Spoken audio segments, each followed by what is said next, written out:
Hi, this is Sewings STFUHM. Me, you guys, want to know what that means? It is meaning serving, shut the fuck up, Happy Meal. Just to give you guys clear understanding what my name means. Today I'm going to review a short I haven't seen since I was a little kid. This short came out like 3 years before I was born. And this short eventually became a movie. I only have enough to do one review. I can't do a comparison yet. So this is going to be review for 1984 short Frankenweenie. Now I'm sure a lot of you guys have probably seen the new movie Frankenweenie, the slow-mo and the slow stop animation that Tim Burton did. Well, probably some people didn't realize, but this was the live action film that he did first. Not the actual first, but the short that got rebooted into a movie. Tim Burton had planned this for a very long time. He really wanted this to become a featured film. Sadly though, I guess at the time he couldn't afford it, or he was busy with other projects. I'm just glad that he had time to do a reboot. At the same time, I'm not. However, I'll get to that later. This is first review on 1984 Frankenweenie. Of course, we first start off with a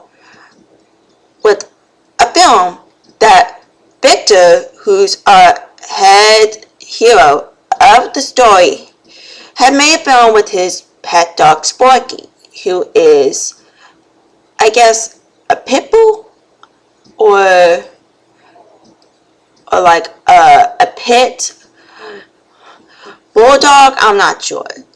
But basically this dog looks great. Everyone's watching this film, the whole neighborhood, and they are excited for it. They think it's a good film and they enjoy it.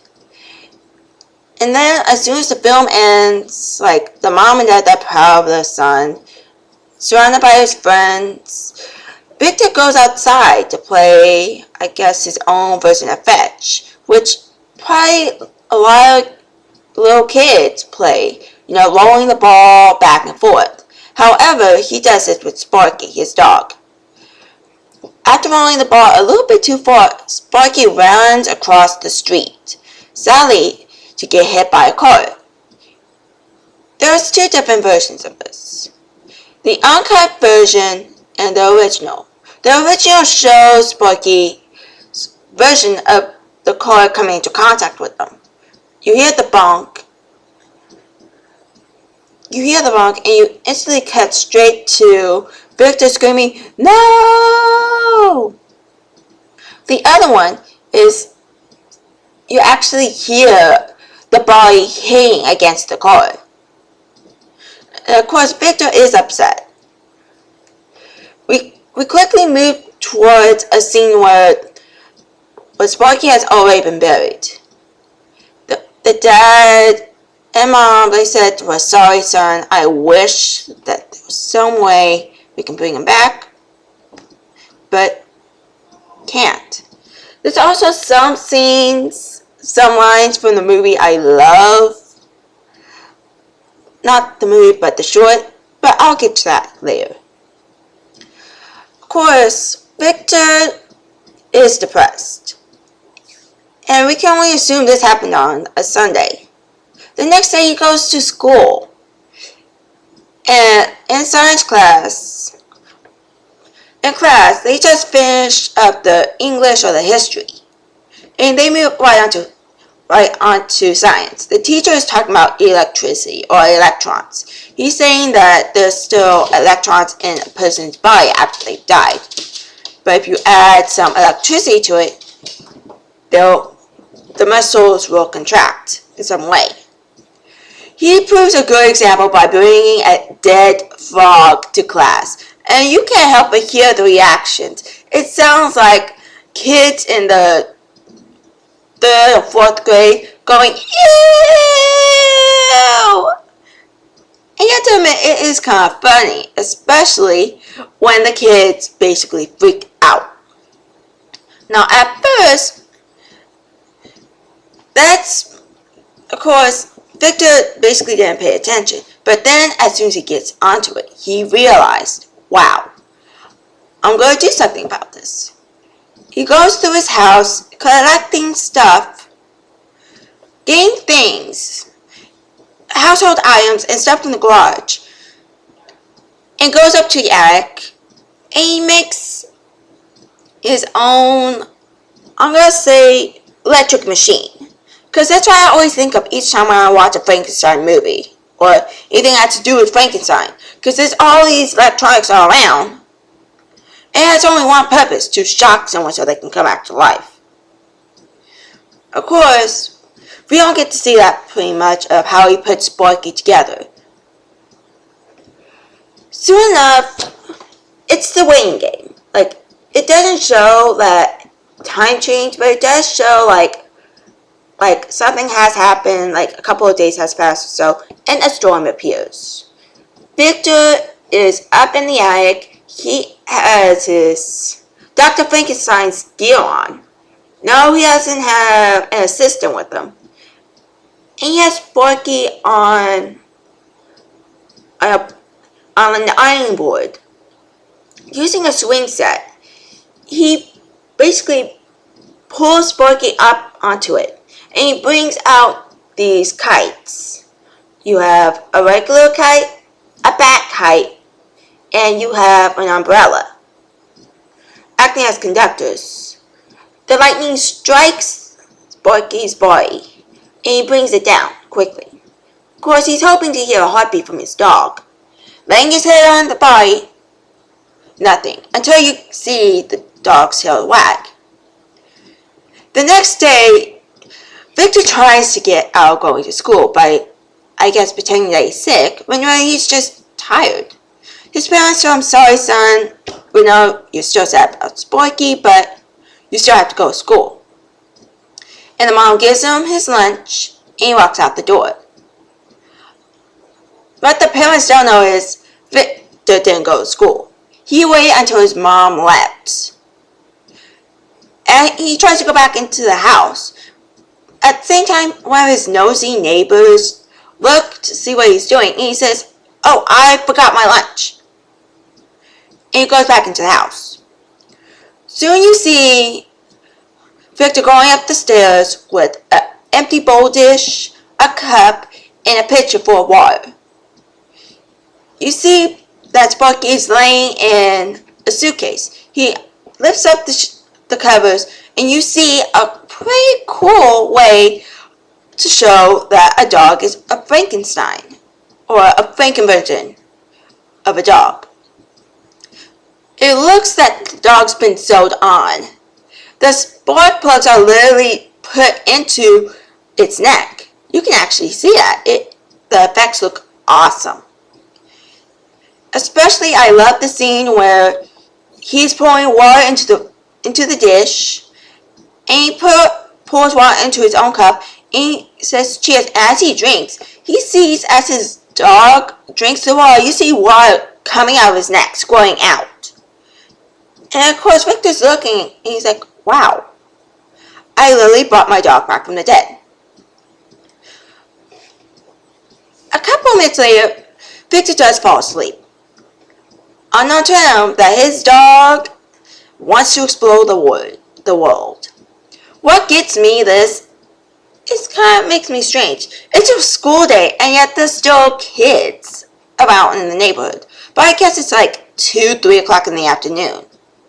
His folks aren't back yet. Sparky leaves the attic, goes out into the neighborhood, and scaring some of the neighbors. First scaring the old man next door. Then first he spooks Rose. I'm gonna call this woman who is kind of overweight. I'm not calling her obese, because if she was obese, then she probably wouldn't be able to move. But she is overweight, and she's walking her wiener dog, who barks when he senses Sparky underneath the bushes. Then he goes to the old man into his tool shed. The old man freaks out when he sees Sparky's shadow. And then Sparky goes into the old man's backyard where basically his granddaughter, I believe, is in there in a little clubhouse, and she's having Barbie do a workout. She sees again Sparky's shadow and she freaks. She is screaming. I'm gonna call him the granddad. The granddad rushes over and he says, "Honey, what's wrong?" She says, "There's a monster back there." And quickly, they all assume something's up with the Frankenstein's house. Of course, Victor wakes up, he hears screaming, and hears Sparky run into the house. Runs straight up to Eric, and he's hugging his dog. About the same time as his parents comes home. Of course, parents soon get confronted with the neighbors. The dad thinks something is up. He goes up to the attic and he finds out not only is his son there, but the dog is there. Soon enough, they do confront Victor about the dog. Of course, you have to admit the parents act a bit better than this. But they do say, "Okay, Victor, but we do think that you have to reintroduce Sparky into the neighborhood." Even though Victor doesn't think so, they still do it. They have a meeting. The neighbors are kind of creeped out about this. It's not until they bring out Sparky, the whole neighborhood freaks. Everyone is screaming in the living room. Sparky freaked out himself, runs around the living room, and he takes off. Victor, upset about this, takes after his dog. As soon as his dog runs out, the neighbors agree something has to be done with this. And they followed or somehow chases the dog somehow to the golf course, which has been closed off. Sparky is scared. Victor is scared. He's trying to get his dog out. The neighbors are thinking, and I don't believe this, a guy actually lights up a lighter right next to a freaking windmill with a little kid's inside. I guess no one assumes a kid's in there at first. But then it catches on fire, and I'm like, seriously, you can see Victor's face up there. As the windmill catches on fire, Victor is coughing, he doesn't feel so good, and he passes out. Sparky, who loves his master, brings out his owner. As he brings out, everyone watches in amazement that this monster saved a kid's life. Sadly, one of the wheels of the windmill hits Sparky and Sparky dies somehow again. The kid is crying. You see in the next scene, the whole neighborhood is surrounded. They have all the cards together. The dad saying, "Okay, hey, my son did this once, we're going to do it again." No, it was the old man. But anyway, they're charging up the cars. Zoom, zoom, zoom. And Sparky is brought back to life. Thus, we have a happy ending. Sorry if it seems kind of fast. I'm on a time limit. Okay, what I like about the movie is the effects. You can see that somehow the dog is brought back to life. From the squirting water to seeing the mom sewing the stitches onto the dog. And the sparks coming out of the bolts at the end, saying "the end." You have to admit, I kind of love this movie. Some scenes I do not agree with, especially with the neighbors being a bit too bland. I wish there was more to the neighborhood, but I guess not.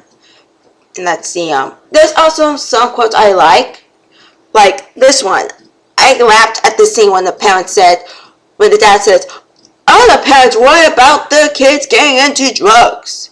I was like, seriously? Your son brings back a dog back from the dead, and you're comparing that to parents with the drugs?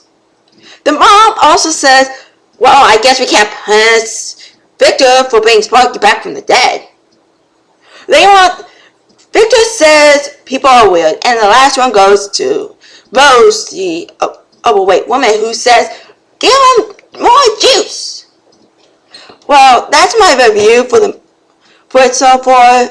I'll probably reboot this episode again, or this video again. But until then, this is serving ST